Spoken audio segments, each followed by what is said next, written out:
하나님의 말씀은 신약성경 고린도후서입니다. 고린도후서 5장 11절. 제가 가진 성경은 신약성경 291페이지입니다. 291페이지 5장 11절부터 우리 모두 함께 21절까지 읽겠습니다. 다 찾으셨어요? 네, 다 같이 읽겠습니다. 우리는 주의 두려우심을 알므로 사람들을 권면하거니와 우리가 하나님 앞에 알려졌으니 또 너희의 양심에도 알려지기를 바라노라. 우리가 다시 너희에게 자천하는 것이 아니요 오직 우리로 말미암아 자랑할 기회를 너희에게 주어 마음으로 하지 않고 외모로 자랑하는 자들에게 대답하게 하려 하는 것이라. 우리가 만일 미쳤어도 하나님을 위한 것이요 정신이 온전하여도 너희를 위한 것이니 그리스도의 사랑이 우리를 강권하시는도다. 우리가 생각하건대 한 사람이 모든 사람을 대신하여 죽었은즉 모든 사람이 죽은 것이라. 그가 모든 사람을 대신하여 죽으심은 살아있는 자들로 하여금 다시는 그들 자신을 위하여 살지 않고 오직 그들을 대신하여 죽었다가 다시 살아나신 이를 위하여 살게 하려 함이라. 그러므로 우리가 이제부터는 어떤 사람도 육신을 따라 알지 아니하노라. 비록 우리가 그리스도도 육신을 따라 알았으나 이제부터는 그같이 알지 아니하노라. 그런즉 누구든지 그리스도 안에 있으면 새로운 피조물이라. 이전 것은 지나갔으니 보라 새 것이 되었도다. 모든 것이 하나님께로서 났으며 그가 그리스도로 말미암아 우리를 자기와 화목하게 하시고 또 우리에게 화목하게 하는 직분을 주셨으니 곧 하나님께서 그리스도 안에 계시사 세상을 자기와 화목하게 하시며 그들의 죄를 그들에게 돌리지 아니하시고 화목하게 하는 말씀을 우리에게 부탁하셨느니라. 그러므로 우리가 그리스도를 대신하여 사신이 되어 하나님이 우리를 통하여 너희를 권면하시는 것 같이 그리스도를 대신하여 간청하노니 너희는 하나님과 화목하라. 하나님이 죄를 알지도 못하신 이를 우리를 대신하여 죄로 삼으신 것은 우리로 하여금 그 안에서 하나님의 의가 되게 하려 하심이라. 아멘. 오늘 우리가 읽은 성경 말씀은 고린도후서라고 그렇게 기록이 되어 있죠. 고린도후서라는 말은 바울 사도가 고린도에 있는 교회에게 보내는 두 번째 편지라는 뜻입니다. 그러면 첫 번째 편지가 있었다는 거죠. 그러면 첫 번째 편지는 뭐예요? 고린도 전서. 두 번째 보내는 편지가 고린도 후서예요. 그런데 오늘 본문을 이해하기 위해서는 이 고린도 교회하고 바울하고 어떤 관계가 있는지 이해를 해야지 본문이 이해가 됩니다. 고린도라는 것은 지금의 그리스입니다. 지금의 그리스 지역에 있는 그 당시에 이름을 그리스라고 하지 않고 아가야 지방이라고 했는데 아가야의 수도 가장 중심 도시가 고린도예요. 근데 고린도는 우리 여수와 같이 항구 도시야. 항구 도시니까 배들이 많이 들어가고 나가고 돈이 막 넘쳐나. 옛날 우리 여수에서도 여수 가면 뭐 자랑하지 마라 그랬어요. 돈 자랑하지 마라. 그만큼 1차 산업 위주였을 때는 여수도 돈이 많았어요. 심지어 여수에 가면은 사람들이 저한테 그래요. 여수에 가면 개도 10,000원짜리를 물고 다닌다면서요. 그렇게 돈이 많았다는 거예요. 그런데 특히 고린도는 세계 무역항이야. 국제선들이 막 드나드니까 엄청나게 부유한 도시기도 하고 또 방탕한 도시기도 해. 얼마나 이 사람들이 방탕했냐면은 그 고린도에는 아프로디테라는 신전이 있었어. 자, 뱃사람들은 지금은 많이 변했지만은 지금 이 성경의 기록은 지금으로부터 얼마 전의 이야기요? 2000년 전 이야기야. 그 당시 사람들은 밖에 한번 나갔다가 항구에 들어오려면 아주 오래 몇 개월 이렇게 떠돌다가 오기 때문에 오면은 흥청망청 막 술을 먹고 즐기고 그러기도 하고 또 뱃사람들은 굉장히 미신이 강해요. 근데 그 고린도에 아프로디테라는 신전이 있었어요. 그 신전에서 봉사하고 섬기는 여자 사제가 1000명이 넘었어. 근데 여자 사제들이 하는 일은 뭐냐? 그 신전에 제사 드리러 온 남자들하고 같이 막 어울려. 그것이 제사 의식이야. 오늘은 청소년들이 있기 때문에 그 정도만 이야기하겠어요.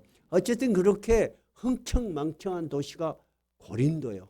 그래서 얼마나 이것이 다른 사람들에게 고린도라는 도시가 각인이 됐냐면 아주 방탕한 여자들을 봤을 때 행실이 올바르지 못한 여자들을 보면 저 고린도 여자 아니야? 그렇게 말할 정도였다 그 말입니다. 여러분 이렇게 돈이 넘쳐나고 방탕한 도시가 예수 그리스도를 믿는 것이 쉽겠어요? 어렵겠어요?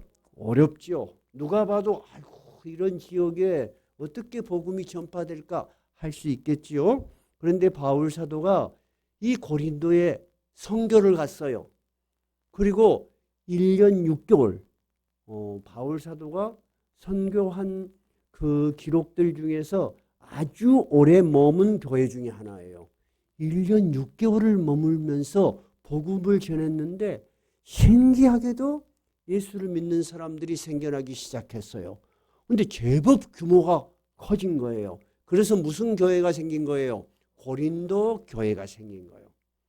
근데 바울 사도가 이렇게 열심히 고린도 교회를 위해서 하고 그럴 때는 교회가 부흥하고 신앙의 열기가 있고 새롭게 변화하고 막 그런 모습이 보일 거 아니에요? 그런데 이제 바울 사도는 세계 선교를 하니까 이제 고린도 교회가 어느 정도 성장했으니까 다른 지역으로 선교를 가게 됐어요. 그런데 그때를 놓치지 않고 이 고린도 교회를 악한 사탄이 흔들기 시작한 거예요. 어떻게 했냐? 거짓 선생님들이 들어와. 그 당시 2000년 전에는 여러분 이제 그리스는 철학으로 유명하잖아요. 지금 고린도가 그리스 지역에 있는 거거든요. 이 그리스 지역에 있는 사람들은 특징이 뭐냐면 철학적인 거 그리고 굉장히 토론을 좋아하고 또 순회 철학자들이 있어. 세계 이렇게 돌아다니면서 지역을 돌아다니면서 그럴듯한 설법을 해. 그러면 사람들이 돈을 모아줘. 그러면 그것을 가지고 또 생활을 하고 그런 순회 강사들도 있었다 그런 말이요. 근데 이 거짓 교사들이 바울이 없는 고린도 교회에 와서 자기들이 하는 말이 진짜다. 그 바울이라는 사람이 가르치는 거 다 잘못된 거야. 그거 있을 수 없는 일이야 하고 바울을 헐뜯기 시작한 거예요. 첫째, 뭐를 그들은 주장했냐면 바울이라는 사람은 예수님의 직접 제자도 아니지 않냐. 그 사람이 사도라는 걸 우리는 믿을 수가 없다. 이렇게 사도권을 부정하는 거예요. 어떤 사람의 권위를 깎아내리면 그 사람이 하는 말도 권위가 없어지겠잖아요. 두 번째, 바울은 외모도 그리고 언변도 시원찮. 우리처럼 말을 잘하지 않지 않냐. 그 당시는 말을 잘하는 거. 이게 굉장히 중요한 하나의 그 자질이었어요. 그러니까 그런 것을 가르치는 학문도 있었어요. 언변을 가르치는. 그래서 바울을 말도 시원찮고 외모도 시원찮고 그렇게 인간적으로 깎아내린 거예요. 세 번째는 고린도 교회에 헌금을 해서 그 헌금 모아진 것을 어려운 유대교회 이스라엘 교회에 후원을 하기로 그렇게 고린도 교회가 그런 헌금을 모금하고 있었어요. 바울은 이런 헌금을 다 착복을 한다. 여러분 한마디로 바울을 완전히 막 깎아내리고 나쁘게 말하는 거잖아요. 그래서 교회가 흔들흔들한 거야. 바울이 그 소식을 멀리 해외에서 들은 거예요. 그래서 너무 염려가 된 나머지 고린도 교인들한테 자기가 그러한 잘못된 주장에 대해서 해명을 해주고 바르게 세워주려고 하는 것이 바로 고린도 후서예요. 이해가 되셨죠? 그걸 이해하고 성경을 읽으면 굉장히 이해가 잘 됩니다. 그럼 오늘 본문으로 다시 돌아가 봐요. 5장 11절부터 12절까지는 이런 이야기를 해요. 바울이. 여러분, 고린도 성도 여러분, 그 거짓 사도와 우리와의 차이점이 무엇입니까? 우리는 어떻게 당신들에게 복음을 전했습니까? 우리가 복음을 어떤 태도와 자세로 전했는지 그 이야기를 먼저 하는 거예요. 우리는 사람에게 잘 보이려고 그렇게 애쓰지 않았고, 자, 처음에 뭐라고 했나요? 11절. 우리는 주의 두려움을 알므로. 우리는 하나님을 두려워하는 자들입니다. 하나님 앞에서 정말 두려운 마음으로 여러분에게 복음을 전했지 않습니까? 그래서 우리는 추천서를 보낸다든가 우리가 누구라고 말할 필요를 느끼지 않습니다. 하나님께서 우리를 인정하셨고 여러분도 우리에게 복음을 들었을 때 여러분의 양심 속에서 정말 우리가 전한 복음이 어떻게 들렸습니까? 하는 것이 11절, 12절 이야기예요. 그 다음에 이제 13절로 들어가요. 자, 13절에 뭐라고 되어 있나요? 우리가 만일 미쳤어도 하나님을 위한 것이요 정신이 온전하여도 너희를 위한 것이니. 이 말은 우리가 복음을 위해서 얼마나 헌신하고 열심히 가르쳤는지 사람들이 때로는 우리를 뭐라고 했다? 미쳤다고 했다. 근데 실제로 바울은 끌려갔을 때도 그런 이야기를 들었어요. 바울아, 네가 이렇게 많이 공부를 했는데요. 어쩌다가 이렇게 예수에 미쳐버렸냐. 또 우리도 예수를 안 믿을 때는 어떤 사람이 교회를 열심히 다니면 어디에 미쳤다 그래요? 교회에 미쳐버렸다 그래. 남편하고 부인이 있어. 근데 부인이 전도를 받았어. 그리고 교회를 열심히 다녀. 처음에는 교회 나가면 남편이 반대는 안 해. 근데 부인이 신앙이 깊어졌어. 그래서 점심 때 밥을 먹어야 되는데 교회 오늘 뭔 행사가 있으니까 여보 알아서 밥 차려 먹어. 막 그러고 그래. 그러면 속에서 뭔 생각이 나? 저 여자가 미쳤구만. 어디에? 교회에 미쳐버렸구만. 그래. 그래갖고 참다 못해갖고 이제 팍 튀어나와. 뭐라고 해? 처음에 네가 교회에 미쳤다. 그래. 남자들이 대부분 그럽니다. 두 번째 남자들은 되도록이면 쉬는 날이 있으면 자녀들 또 가족들이 데리고 어디로 가려고 그래? 밖에 나가 놀라 그래. 그건 남자들의 아주 좋은 가장으로서의 그런 보람이에요. 근데 전에는 잘 따라다니던 부인이 뭐라 그래요? 여보, 나는 교회 때문에 오늘 못 갈 것 같아. 그럼 뭐라 그래? 네가 미쳐버렸다. 그래. 그리고 자세한 이야기는 김양자 권사님한테 이야기하면 다 알아들어. 김양자 권사님도 아저씨가 그렇게 좋아하네. 내가 보면 알죠. 김양자 권사님을 좋아하는데 딱 마음이 안 든 게 하나가 뭐냐면 옛날엔 그렇게 밖에 잘 나갔는데 이제는 교회 간다고 안 따라오는 거야. 그러니까 남편이 화가 나겠어 안 나겠어? 나. 그래서 출입 금지. 수십 년 전 이야기야. 그래서 교회 못 다니게 됐어. 근데 어느 날 우리 김양자 권사님이 에라 모르겠다. 내가 하나님 앞에 안 나가면 죽겠다. 그래서 남편한테 방귀를 들고 나 교회 갈라요. 그러니까 남편이 하는 말이 네 그러면 이혼한다. 김양자 권사님 이혼해도 좋았어. 그래갖고 오늘의 김양자 권사가 된 거예요. 그러니까 그런 시련이 다 있어. 예수 안 믿는 사람들에게는 예수를 열심히 믿고 복음을 전하는 사람이 때로는 어떻게 보인다? 미쳤다고 보일 수 있다는 거야. 바울이 지금 그 이야기를 하는 거예요. 너희들 눈에는 내가 미친 사람이 아닐까라고 생각할 수도 있고 또 나를 온전한 사람으로 생각할 수 있지만 그러나 나는 그 모든 일들을 하나님을 위해서 한 것이고 또 누구를 위해서 한 것이다? 너희를 위해서 한 것이다 하는 거예요. 그렇잖아요. 우리가 예수 믿자 전도하면은 친구들 부담스러워해. 그죠? 근데 사실 우리를 위한 거예요? 아니죠. 친구를 위해서 하는 거지. 근데 그 친구는 나를 잘 몰라. 이 영적인 세계를 몰라. 이 영적인 세계의 깊이와 기쁨과 즐거움을 모르니까 부담으로 느끼는 거예요. 바울이 그 이야기를 하는 거예요. 그런데 왜 우리가 그렇게 너희에게 복음을 전하려고 목숨을 걸고 미쳤다는 소리를 들으면서까지 그런 일을 했겠냐. 그것이 14절이에요. 14절 읽어봐요. 그리스도의 사랑이 우리를 강권하시는도다. 그리스도의 사랑이 내 마음을 꽉 사로잡고 있단 말이에요. 영어로는 seize라는 단어를 했는데 꽉 잡고 있단 말이에요. 그리스도의 사랑이 우리 마음을 꽉 잡고 사로잡아서 너희에게 복음을 전하지 않을 수 없게끔 한다는 거예요. 근데 그 사랑이란 건 뭐냐? 예수님께서 우리를 위해서 죽으셨다는 거야. 우리를 위해서 죽고 우리를 위해서 삶으로 다시는 너희의 욕망을 따라서 아무렇게나 사는 사람이 되지 말고 누구를 위해서 사는 사람이 되라? 자, 15절 한번 읽어봐요. 그가 모든 사람을 대신하여 죽으심은 살아있는 자들로 하여금 다시는 그들 자신을 위하여 살지 않고 오직 그들을 대신하여 죽었다가 다시 살아나신 이를 위하여 살게 하려 함이라. 자신의 욕망을 따라 살지 않고 주님을 따라 사는 자가 되게 했단 말이야.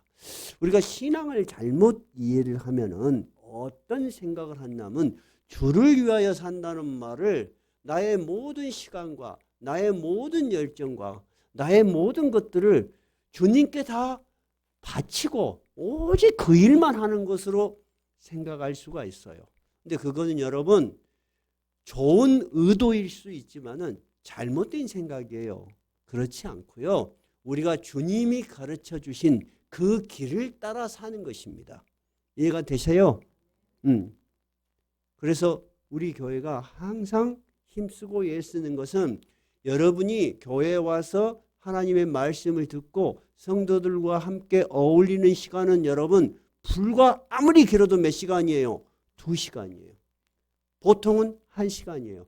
근데 나머지 시간은 주로 여러분들 가정, 여러분의 직장, 여러분들이 아는 자녀들 그렇게 살고 있잖아요. 그죠? 그러니까 여러분들 시간 속에서 주님의 길을 따라 사는 것, 그것이 굉장히 중요한 거예요. 이해가 되세요? 잘못 이해를 하시면 신앙이 그렇게 오해될 수 있다는 말씀을 드리는 거예요. 그러니까 지금 바울 사도가 하는 말은 이런 이야기예요. 우리가 전한 그 복음은 너희들에게 하나님의 사랑이 우리를 강력하게 붙들어서 너희들에게 전한 예수 그리스도의 복음이었다. 그 복음의 핵심은 뭐였냐? 너희들이 고린도라는 지역에서 방탕하고 음란하게 살고 그렇게 너희들 쾌락을 위해서 살았지 않냐? 그렇게 살지 않고 주님이 가르쳐 주신 거룩한 새로운 사람으로 살도록 주님이 복음을 전한 것이다 하는 이야기예요. 이해가 됐어요? 자, 그 다음 오늘 설교의 제목은 뭔가요? 보라 새 것이 되었도다. 두 번째, 그러면 바울 사도는 너희들이 그렇게 복음을 받아들였으니까 이제 어떤 사람이 되었는가를 생각해 보라는 거야. 그것이 바로 너희들은 그리스도 안에서 새롭게 태어난 사람이라는 거야. 전에 너희들이 아니야. 이제 보라 새 것이 되었도다. 오늘 우리 2026년 새해 예배를 드리러 오셨어요. 오늘 우리 청소년들 같이 처음 예배를 드리러 온 거예요. 우리 교회는 친구 따라서 한두 번은 간 일이 있지만 이렇게 부모님과 함께 예배를 드린 건 아마 처음일 거예요. 지금 바울 사도가 하는 말은 너희들이 복음을 받아들인다면은 예전의 사람이 아니고 완전히 새로운 사람이 된다는 거예요. 그것이 이제 본문의 이야기예요. 17절 한번 읽어보세요. 그런즉 누구든지 그리스도 안에 있으면 새로운 피조물이라 이전 것은 지나갔으니 보라 새 것이 되었도다. 여러분은 이제 새로운 사람이야. 2025년까지는 신앙이 안 뜨거울 수도 있어. 근데 2026년에 깨달아야 되는 것은 내가 신앙이 뜨겁든 안 뜨겁든 나는 새로운 존재였구나. 여러분 피조물이라는 말이 쉬워요? 어려워요? 어려워요. 그럼 피자를 떼버리세요. 그럼 뭐예요? 조물주야. 조물주가 뭐예요? 사람을 만드신 하나님을 이야기해요. 이 세상 사람들은 하나님을 믿지도 않지만 그 단어를 써요. 조물주, 창조주 하나님을 이야기해요. 그러면 피조물이라는 건 뭐예요? 그 하나님이 만드신 모든 사람들, 뭐 식물이나 동물은 빼고 우선 하나님이 만든 새로운 사람이라는 거예요. 여러분은 새로운 사람이에요. 정말 확신이 들어요? 여러분들 자신에게 이야기해 보세요. 나는 새로운 피조물이다. 나는 새 것이다. 바울 사도가 그거예요. 고린도 교인들아, 너희들이 복음이 얼마나 소중한지를 모르고 있구나. 너희들이 이 복음을 받아들이고 고린도 교회 교인이 됐다는 것은 하나님이 새롭게 만든 인간들이라는 거예요, 여러분. 여러분 한번 생각해봐. 제가 늘 이야기하죠. 여러분이 아무 나하고도 관계없는 사람에게 10만 원을 줬어. 여러분 한 번은 이쁘다고 줄 수 있어. 근데 매달 준다는 거 쉬워요, 어려워요? 어려워. 근데 여러분 교회에 오시잖아요. 시간을 내. 주일날에 놀고 싶은데 우리 문희경 집사님 다 부산에 있었는데 새벽 안개를 뚫고 왔어. 새로운 피조물이 아니요. 새로운 피조물이요. 만약에 신앙이 없었다면 그런 일 해 안 해? 절대 안 해. 왜냐하면 토요일날 저녁에 술 먹고 쭉 뻗어져 가지고 아침에 일어나기도 힘들어. 그죠? 예수를 믿거나 안 믿거나 청소년들이 토요일이 되면 뭐를 해요? 오락을 해요. 오락을. 그래갖고 언제까지요? 새벽 몇 시까지? 2시, 3시. 승훈이 그러냐 안 그러냐? 안 그러냐? 훌륭한 아이들이다. 역시 엄마가 달라. 난 장경희 씨 처음부터 다르다고 생각했어. 근데 여러분 교회 다니는 청년들이 주일날 아침에 시간을 잡아라. 청년들. 본예배가 보통 11시에 있으면 청년들은 좀 일찍 하자. 그래서 9시나 10시를 잡아놔. 청년이 10명이면 그 시간에 오는 애는 한 명밖에 없어. 한 명도 안 와. 왜? 토요일 밤늦게까지 게임은이라고. 못 자. 그러니 아침에 눈을 뜰 수가 없어. 하고 눈이 언제 떠져? 12시쯤 눈이 떠져. 그러면 그때 교회를 와. 왜 교회를 와? 밥 먹으려고. 아니 진짜 그래요. 그래가지고 청년 예배는 전부 전 대한민국 교회 전부가 2시로 돼 있어요.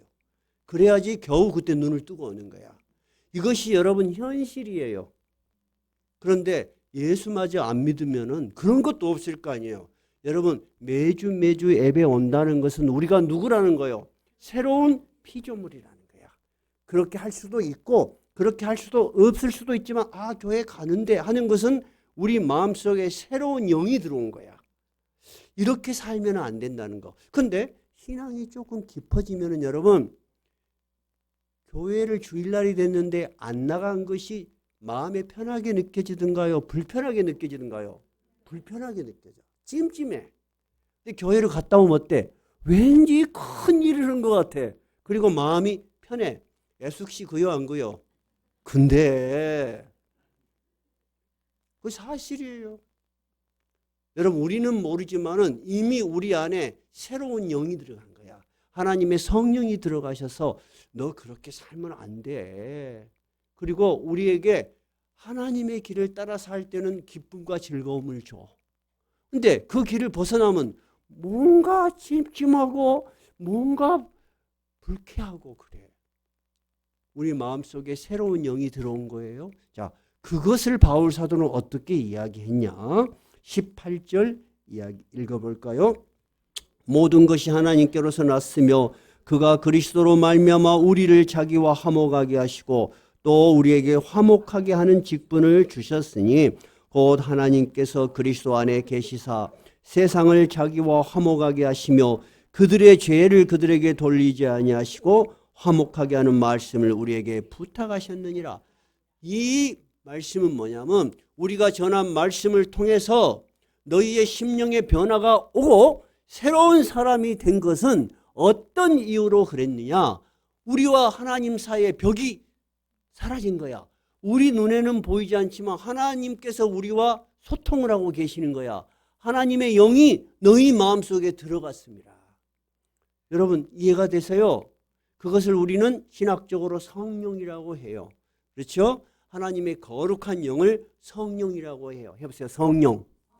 자, 지금 교회 시대에는 예수님께서 다시 이 세상에 오서 십자가에 죽으실 일이 있을까요? 없어요. 예수님은 완벽하게 완성시키셨어. 그러한 모든 일들, 그리고 성경의 말씀을 이해하고 받아들이는 것은 누구의 작용이에요? 성령의 작용이야. 그래서 예수님께서 제자들에게 너희들은 내가 없는 세상에서 복음을 전하고 예수를 전하기 전에 누구를 기다리라고 한 거예요? 성령을 기다려라. 그래서 진짜 성령이 오순절날 막 불길같이 온 거야. 막 제자들 당시에 처음으로 있었던 오순절 사건이에요. 그것이 왜 처음이냐? 성령이 눈에 보이는 모습으로 온 것은 처음이에요. 그러면 지금은 성령이 오실까요? 안 오실까요? 오셔요. 이 예배 위에 임하시고 제가 전한 말씀 위에 함께 하시고 여러분의 심령에 함께 하시는 거야. 그래서 여러분이 하나님의 말씀을 들을 때 안 그러려고 했는데 눈물이 나고 막 가슴이 뜨겁고 맞아 하고 받아들여지는 거예요. 지금 그 이야기를 하는 거예요.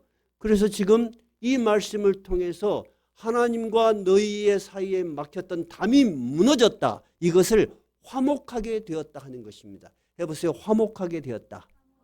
네, 가정에서도 우리가 자녀를 키우다 보면은 경험들이 비슷한 경험이 있어요. 이러저러한 일로 부모하고 자식하고 사이가 좀 안 좋아. 그러면 여러분 과정에 먹구름이 확 끼지. 부모님 볼 때도 막 불편해 마음이. 그리고 부모는 어때? 뭐 말이 하고 싶은데 말하기가 참 어려워. 문제가 생기면은 자식이 고통을 많이 당해요. 부모가 심적인 고통을 더 많이 당해요. 다 똑같이 당하지만 부모가 훨씬 많아요. 왜냐하면 하고 싶은 말은 굴뚝처럼 높은데 잘 안 나와. 내가 뭔 말하면 저놈 뭐라고 또 대들까 봐 못해. 이것이 사이에 담이 막힌 거야. 근데 어떤 계기로 서로 마음을 탁 주고받고 마음을 텄어. 그럼 어때? 엄청 편해. 집안이 평화가 이루어져. 그것을 화목하게 한다 하는 거예요. 하나님의 말씀은 우리에게 윤리적이거나 도덕적인 말씀을 뛰어넘어서 하나님과 우리 사이가 소통할 수 있게 해줘. 여러분, 내가 기도를 했더니 하나님이 들으시는 그런 느낌, 그런 믿음 가진 적 있으시죠? 없어요? 있죠? 근데 정말로 어떤 기도는 딱 드리는 순간에 내가 가지고 있던 근심이나 걱정이 싹 사라질 때가 있어요. 또 꼭 그렇지 않더라도 이 하나님이 내 기도를 들으실 거다 하는 믿음이 여러분이 살아가는데 굉장히 중요한 힘이 돼요. 인생을 살면서 여러분 고통과 걱정이 없는 사람 아무도 없어요. 왜 아무도 없다고 내가 분명하게 말할 수 있는가? 저도 인생을 70년을 살아봤고 첫째, 둘째, 하나님이 인간들에게 너희들이 당하는 고통에 대해서 이미 이야기해 줬어요. 창세기에 있어요. 그래서 성경을 차근차근 배우면 돼요. 남자에게는 어떤 고통을 주었어요? 이마에 땀이 흘러야 너희는 먹고 살 것이다. 그래서 여러분 남자들은 일을 해야 해. 일을 안 하면 불안해서도 못 살아. 일을 안 하고 놀라는 남자들 그 가정은 망할 수밖에 없어. 어차피 남자들은 그런 운명을 가지고 태어났어. 그러면 거꾸로 우리는 일을 할 때 야, 나는 이것은 하나님이 나에게 주신 사명이라고 생각해야 돼. 그리고 하나님이 이런 말씀을 하셨다면은 이 일도 나와 함께 도와주실 수 있잖아요. 근데 여자에게는 어떤 사명을 주셨어요? 어떤 고통을 주셨어요? 해산의 고통. 해산의 고통. 그리고 자녀를 키워야 돼. 그리고 남편에게 순종하고 의지해야 돼. 그것이 창세기에 나타난 인간의 운명의 시작이에요. 내가 어렸을 때는 그것이 그냥 이야기 같았어요. 근데 결혼 생활을 하고 아이들을 낳고 가정을 하면서 우리 이런 걸 다 겪었잖아요. 그죠? 근데 우리가 그렇게 살면서 이 고통에서 벗어난 유일한 길을 하나님이 주신 거야. 누구에게로 돌아가라? 하나님께로 돌아가라. 하나님께로 돌아가. 근데 하나님께로 돌아가는 길을 우리에게 하나 주셨어. 이 세상에 누구를 보내신 것이요? 예수 그리스도를 보내셔서 너의 모든 고통과 죄를 위해서 대신 죽게 하신 거야. 우리는 그것을 믿으면 되는 거야. 이해가 되셨죠? 얼마나 쉬워요.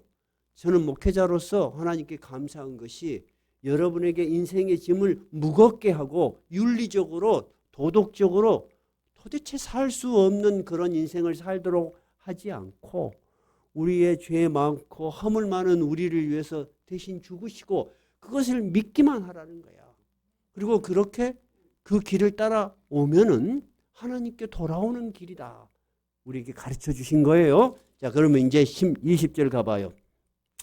이제 바울 사도가 이제 이야기를 정리합니다.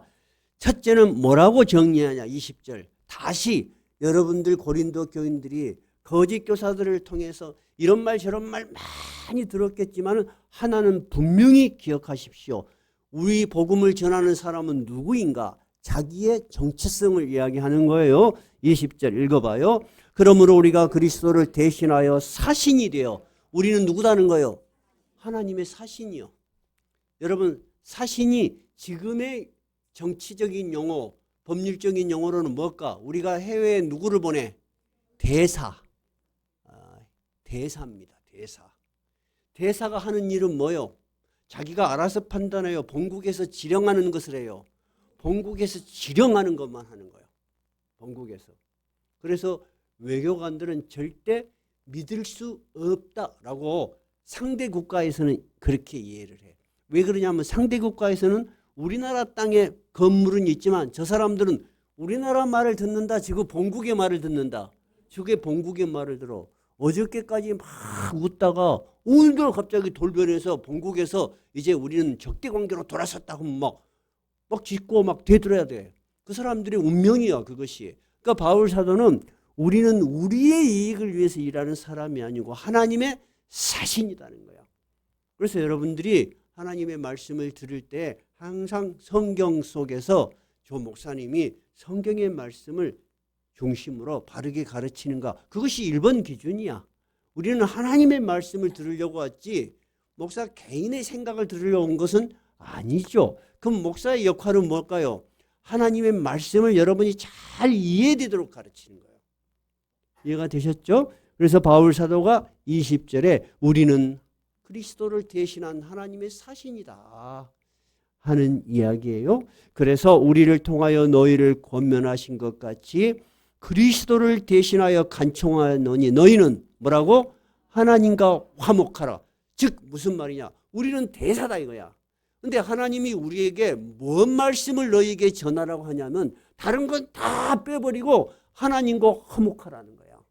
하나님과 좋은 관계로 지내라는 거야. 그래야지 너희 영혼이 편하고 너희가 하는 일에 하나님이 함께 하시고 너희 가정이 순조롭고 너희가 복을 받을 것이다. 여러분 하나님과 화목한 가정이 되셔야 돼. 우리 옆에 사람한테 한번 말해줘요. 하나님과 화목합시다. 하나님과 화목합시다. 그것이 여러분 정말 중요한 거예요. 바울 사도가 오늘 전한 메시지의 핵심은 여러분 다른 말보다는 하나님과 화목하는 사람이 되십시오 하는 이야기예요. 왜 그러냐? 21절 하나님께서 이 말씀을 우리에게 전하시기 위해서 자기 아들을 이 땅에 보내시어 죽게 하시고 그를 믿는 자에게 하나님이 누구다고 인정하신 거예요? 하나님이 의롭다고 인정하셨다. 그리고 하나님이 대화를 시작하는 거야. 그것이 21절 한번 읽어봐요. 하나님이 죄를 알지도 못하신 이를 우리를 대신하여 죄로 삼으신 것은 우리로 하여금 그 안에서 하나님의 의가 되게 하려 함이라. 하나님이 우리를 너는 나하고 이제 대화해도 돼. 너는 의로운 사람이야. 인정하신다는 거예요. 이것이 오늘 본문의 이야기입니다. 오늘 본문의 내용은 잘 이해되시죠? 제가 오래전에 이런 영상을 보게 되었습니다. 미국 시카고에서 25년째 미국 잘 사는 나라인 줄 아는데 실제로 들어가서 미국의 실질 상황들을 카메라로 찍어서 보면 노숙자가 그리 많고 길거리에 텐트가 끊임없이 쳐져 있어. 노숙자가 그리 많아. 그리고 그 노숙 텐트 치고 사는 사람은 그래도 좀 잘 나가는 노숙자요. 우리 그 삼성전자 그 박스 같은 거 있죠. 그거 밤마다 세워놓고 거기 자. 그런 노숙자가 그리 많아. 거기보다 더 심한 데가 어디요? 켄싱턴 거리에 가면은 마약에 취해가지고 길거리에서 이래갖고 서 있어. 하루 내. 그러니까 마약으로 막 쓰러져가. 그래서 트럼프 대통령이 하는 게 뭐냐면 미국이 이러다가는 망하겠다는 거예요. 마약을 어쩐지 근절해야 되겠다. 하고 막 그 펜탄이라는 마약이 싸요. 근데 한 번 먹으면 끊어지지가 않아. 그래갖고 한 번 먹으면 막 완전 폐인이 돼가는 거야. 근데 미국의 거리 가면 그런 좀비들, 죽은 것도 아니고 산 것도 아닌 사람도 아닌 시체 같은 사람이 막 질비한 거야. 그래서 지금 미국이 저 난리를 치고 있는 거예요. 이 미국이 이러다가는 완전히 그냥 사라지겠다. 전 세계가 여러분, 미국뿐만이 아니라 유럽도 마찬가지야. 전 세계가 하나님을 떠나서 마약에 취하고 쾌락에 취하고 알코올에 취하고 온통 그러고 있어. 근데 미국 시카고 거리도 시카고가 굉장히 그 유명한 도시예요. 번화한 도시인데도 노숙자들이 그렇게 많아. 25년째 그들을 위해서 봉사하시는 김광수 목사님이라는 소개가 있어요. 근데 제가 그걸 들으면서 여러분에게 소개하고 싶은 마음이 있었어요. 이분은 한국에서 영어 교사를 하셨어. 영어를 잘하다 보니까 그 당시에 미국에 가서 큰 돈을 벌어보고 싶었던가 봐. 그래서 미국에서 사업을 해서 아주 큰 사업을 했어요. 근데 46세 때 내가 사업은 커지고 돈은 많이 버는데 내 인생의 목적이 이런 것일까? 그런 깊은 생각이 찾아왔어요. 그래서 신학 공부를 하고 목사가 됐어. 그래서 목회를 하다가 보니까 미국에 그렇게 노숙자들, 알코올 중독자, 그냥 길거리에서 쓰러져 있는 사람이 많은 거야. 그래서 처음에는 이 사람들에게 다가가서 어떻게 하면 좋을까? 근데 주로 보면 가난, 알코올 중독, 마약, 그런 이유가 많을 거 아니에요. 우선 헐거벗고 못 먹어. 그러니까 먹을 것을 갖다 주고, 그 다음에 옷을 갖다 주고, 그렇게 해봤어. 근데 아무런 변화가 없는 거야. 그래서 두 번째는 이렇게 하면서 어느 시기가 되면 복음을 전해야지. 그렇게도 해봤어. 근데 안 돼. 그래서 자기가 방법을 바꿨어. 무조건 복음을 전하자. 그리고 예배에 초청을 하자. 그래서 기도의 집이라는 곳을 지어서 제가 보니까 돌아다니면서 몇 시에 하나님 예배가 있습니다. 여러분 하나님께 기도를 하십시오. 그럼 어떤 사람들이 반응을 해. 그럼 그 자리에서 기도해 주고 그들이 교회로 모여. 근데 신기하게 이들이 예배를 드리기 시작하면 은혜를 받는 거야. 눈물을 흘리고 가슴을 치고 변화가 일어나기 시작한 거야. 그래서 이 사람들의 변화를 보면서 이 김광수 목사님이 지금까지 우리가 생각한 것하고 다르다. 이 복음에는, 이 예배에는, 우리가 함께 드리는 이 기도와 찬양에는 능력이 있다. 성령의 능력이 있다는 것을 실감한 거예요. 그래서 어떤 사람은 그 노숙자에서 벗어나서 스스로 신학 공부를 해서 거기서 봉사하는 사람도 있어. 근데 이 사람이 하는 말이 이런 이야기를 해요. 이 교회에서 먹을 것을 주어서 내가 변한 게 아닙니다. 이 교회에서 옷을 주어서 내가 변한 게 아닙니다. 하나님의 말씀을 듣고 내가 변했습니다. 성령의 능력이 나를 변화시켰습니다. 여러분, 그들이 스스로 그렇게 이야기한다는 거예요. 어떤 사람은 이렇게 이야기하더라고요. 나는 마약을 하고 깽단에 속해 있던 사람입니다. 그래서 4년 동안 감옥에 있었습니다. 근데 이 예배에 초청되어서 하나님의 말씀을 들으니까 내가 전에 가졌던 나쁜 생각, 그런 생각에서 벗어나고 싶었대. 나는 지금까지 돈이 인생의 전부였대. 돈이라면 뭐든지 했대. 근데 그것이 잘못됐다는 생각이 든 거예요. 그래서 내가 다시 새로운 길을 살고 싶었대. 그러면서 자기 생각에는 내가 노력하면 이렇게 되겠지라고 했는데 안 되더라는 거야. 그런데 됐던 방법은 뭐냐면 매주 교회에 오고 그리고 하나님 말씀을 듣는데 하나님 말씀을 듣고 배우고 주님 안에 있을 때, 주님 안에 머무를 때 그것이 가능했습니다. 여러분, 그러면 우리가 듣는 하나님 말씀 안에 능력이 있어 없어? 있다는 거예요. 지금 바울 사도가 하는 고린도 교회에 하는 얘기가 너희들이 하나님의 말씀을 듣고 이제 새로운 존재가 된 것은 하나님이 너희 안에 그의 거룩한 영을 부어주셨기 때문인데 너희들이 새로운 존재라는 것을 모르고 있다는 거야. 너희는 그러면 누구처럼 살아라? 새로운 존재로 살아라. 오늘은 고린도 후서 전체를 살펴보는 것이 주제가 아니죠. 2026년 우리가 새해예요.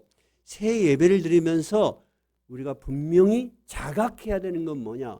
예배를 드리러 오는 우리는 이 세상 사람과는 다른 어떤 존재다? 새로운 존재야. 하나님을 몰랐을 때하고는 다른 새 사람이야. 우리는 존재가 달라.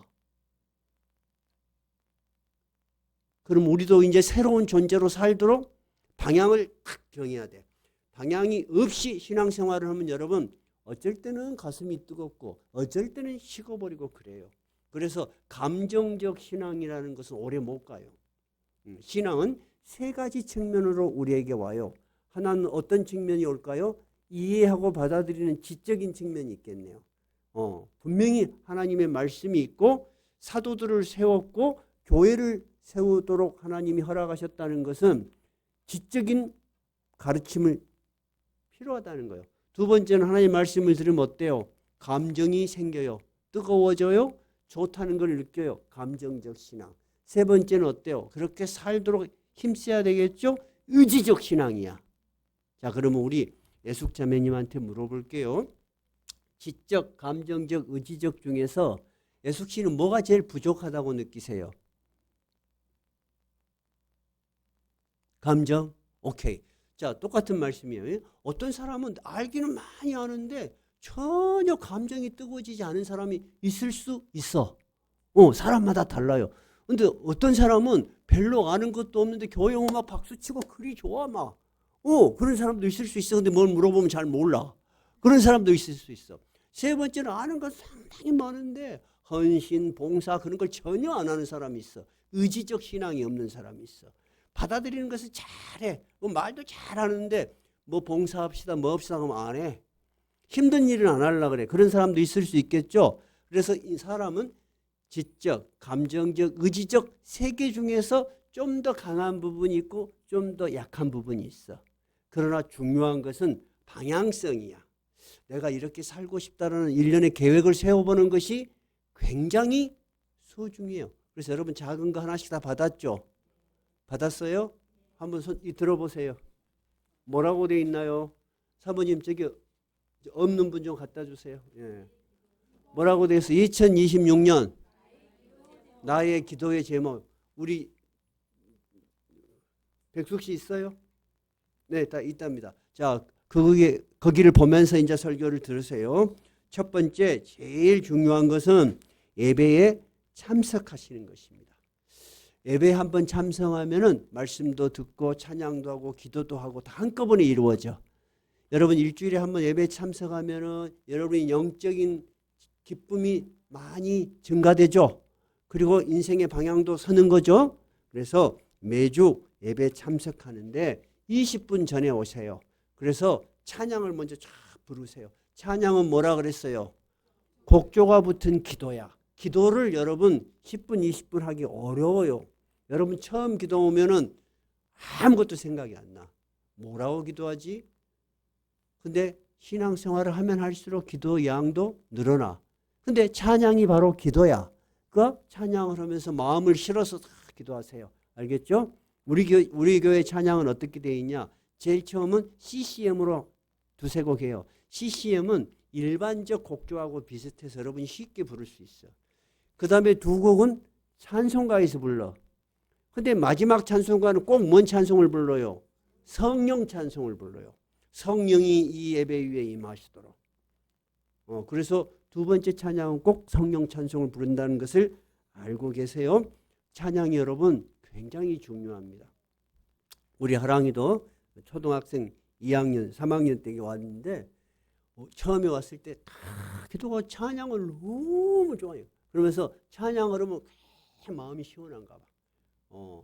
그래서 뭔 찬양을 주로 많이 하면은 312장 너 하나님께 이끌려 그걸 막 아니 77장 거룩하신 하나님. 몇 번을 불렀어. 그래서 난 좋아한 줄 알고 또 한 번 부르자 그랬더니 너무 많이 부르는 게 좀 심심하대.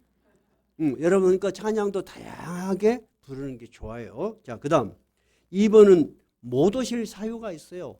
그렇죠. 사람마다 갑작스러운 사유가 있어요. 못 오실 때는 여러분 저에게 메시지를 보내주시고 왜 못 갑니다 라고 보내주시면 제가 나무래지 않아요. 아, 이런 사유가 있구나. 근데 메시지가 없이 2주고 3주고 안 오면 목사가 어떤 생각을 할까요? 걱정이 돼. 예를 들어서 남편이 신앙생활 안 오면 남편한테 한 대 맞았나? 그리고 쫓겨났나? 걱정이 돼요, 안 돼요? 되죠? 그래서 여러분들은 항상 이렇게 메시지 보내주는 것을 편하게 생각하세요. 어떤 분은 목사님 똑같은 메시지를 2번, 3번 못 갈 때 계속 보내기가 죄송해요. 거꾸로 안 보내면 어때? 목사는 더 걱정이 돼. 여러분 보내주시면 정말 고마워요. 저는 이렇게 생각해요. 여러분이 이미 다 컸는데 목사님한테 학교도 아닌데 목사님 제가 이래서 못 갑니다. 메시지 보낼 때 얼마나 힘드실까? 힘드시죠? 여러분이 힘드시니까 저는 고맙게 생각해요. 그래서 항상 고맙습니다. 그렇게 제가 답을 하는 거예요. 그리고 메시지를 보내주면 설교를 보내드려요. 서로가 오고 가는 것이 있어야지. 한쪽이 대화를 다 끊어버리면 이쪽에서는 하기가 어려워요. 이해가 되시죠? 그것이 화목한 거예요. 우리 사이에 담이 없어야 돼. 따라해보자. 목사님과 성도 사이에 담을 헐자. 담을 헙시다. 네. 그 다음에 유튜브를 저희들이 설교를 꼭 보내드리는 것은 편안한 시간에 들으십시오 하는 거예요. 여러분 교회 못 오셔도 괜찮아요. 부득이한 못 올 일이 있죠. 그리고 가족이 모처럼 아까도 이야기했지만 어린 자녀들을 데리고 여행을 가고 싶다. 여행 갔다 오세요. 여러분 그것도 좋은 거예요. 근데 잊지 말아야 될 것은 그날이 주일이니까 11시 딱 되면은 얘들아 오늘 교회에서 11시 우리 간단하게 기도드리자. 왜 교회를 위해서 기도해 주셔야 되냐. 여러분 본 교회에서 예배 드릴 때 못 오신 분들에게도 은혜가 있도록 기도해요 안 해요? 기도해 드리잖아. 그러면 밖에 있는 분들도 이 예배를 위해서 기도해야지 담이 헐어진 거야. 우리가 서로 사랑하고 있는 거야. 그리고 설교는 조용한 시간에 들으세요. 네? 조용한 시간에 왔다 갔다 하면서 들으면 안 돼. 그럼 딱딱 씹으면서 들으면 안 돼. 예배 드리는 거하고 똑같이 드리세요. 김경숙 집사님 잘 듣고 있죠?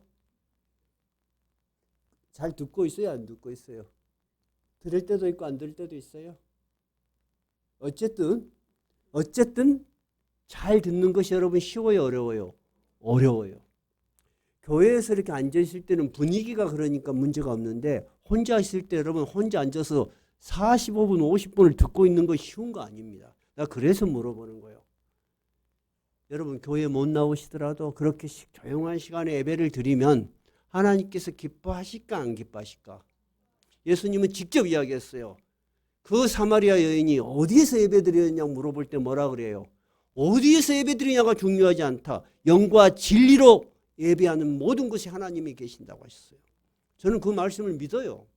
그래서 우리 성도들이 거기서 그렇게 진지하게 예배 드리는 곳에 하나님의 은혜가 있다고 저는 믿습니다. 이해가 되시죠? 그 다음에 여러분이 진짜 힘써야 될 일, 이제 이것은 여러분이 힘써야 될 일. 우리 교회가 제일로 소중하게 생각한 게 뭐예요? 가정예배야. 가정예배. 거기에 가정예배를 일주일에 한 번 드려도 좋고 월에 한 번 드려도 좋아. 딱 시간을 정해. 몇째 주 또는 몇 시 나는 가정예배를 드리겠다. 자녀들과 함께 찬송 한 곡, 기도 딱 2개 합하면 몇 분? 5분. 5분만 여러분 한번 드려보세요. 가정의 변화가 일어나고 그리고 여러분들의 자녀들의 미래가 바뀌어요. 정말 제 말 믿으세요? 여러분 그거 쉬운 일이 아니에요. 자, 그러면 지금까지 우리 가정은 어떤 형태가 됐든지 가정예배를 드리고 있다. 한번 손 들어보세요. 한 가정, 2가정밖에 없잖아. 그럼 나머지는 믿음이 없어서 그럴까? 아니요. 그것이 쉬운 일이 아니다는 거예요. 우리 이정관 장로님은 보면 매일 가정들이 모여서 성경을 한 장을 읽더구만. 조 장로님도 아주 규칙적으로 하시고. 여러분 한번 해봐요. 제가 지켜보는 거 아니니까 생각을 해보세요. 우리 가정은 일주일에, 우리 가정은 토요일 날 저녁 8시간 모임입니다. 내일 예배를 위해서 기도해. 여러분도 토요일 저녁이 좋을 것 같아. 내일 주일이니까 우리가 주일을 잘 지키도록 하나님께서 예배를 드리면 좋을 것 같아요. 오케이. 근데 주의해야 될 점은 예배를 드릴 때 부모가 잔소리를 많이 하면 안 돼. 그럼 자녀들이 엄청 싫어해. 또 잔소리 시작하려고 그러겠구나. 그러니까 절대 하지 말고 찬양한 거, 그 다음에 축복의 기도 꼭 하세요. 오케이. 우리 신앙은 우리 생각 속에 있는 관념 또는 지식이 아닙니다. 우리의 신앙은 우리를 변화시키는 성령의 능력입니다. 그 성령의 능력을 경험하지 않는다면 신앙은 자라지가 않습니다. 여러분, 신앙은 기쁨이 되지가 않습니다. 오늘 간단한 것들 여러분 3가지 기억하시고 나머지는 또 제가 다음 주에 이어서 말씀을 드릴 거예요. 올 한 해 여러분께서 교회를 오실 때 그리고 가정에서 제일 중요한 것은 우리에 대한 존재입니다. 우리는 누구다? 새로운 피조물이다. 따라해 보세요. 우리는 새로운 피조물이다. 누구 안에서? 그리스도 예수 안에서. 그리스도 예수를 믿는 우리는 새로운 피조물이야. 남들이 우리를 뭐라고 말하든지 간에 우리는 하나님의 자녀고 새로운 피조물이야. 옛 것은 다 지나가고 이제는 누구다? 새 것이 되었도다. 따라서 해보세요. 옛 것은 지나가고 새 것이 되었도다. 그러한 변화가 여러분에게 있으시기 바랍니다. 예, 찬송가 421장입니다.